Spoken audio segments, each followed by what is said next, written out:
আমার তো ওই আমার অ্যারেস্ট করে ফেলাইছে। আসসালামু আলাইকুম।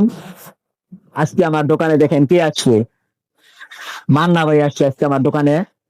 তো হঠাৎ করে মান্না ভাইয়ের সাথে দেখা, আমার দোকানে আসছে। তো মান্না ভাই আজকে কিছু বলেন, কি বিশ্বাস করতেছেন না? মান্না ভাইয়ের মুখ থেকে শোনেন কথা।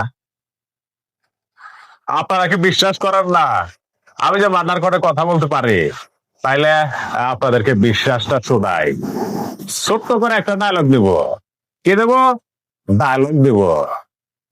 তাহলে আব্বা ছবির ছোট্ট একটা লাস্টে যে একটা ডায়লগ আছে ওই ডায়লগটা দেই। আপনারা আবার অ্যারেস্ট করতে আইসেন। দুনিয়াতে এমন কোন জেলখানা নাই যে আজ আবার আটকায় রাখতে পারে। আমার তো আমার তো ওই আমার অ্যারেস্ট করে ফেলাইছে। ওই আমার অ্যারেস্ট করে ফেলাইছে। কে বিশ্বাস হইল? আর অনেক ডায়লগ দিতে পারে। আর এই মামুন ভাইয়ের জন্য সবাই দোয়া করবেন। মামুন ভাই কিন্তু সুন্দর সুন্দর ভিডিও বানায়। সবাই সাপোর্ট করবেন তাকে।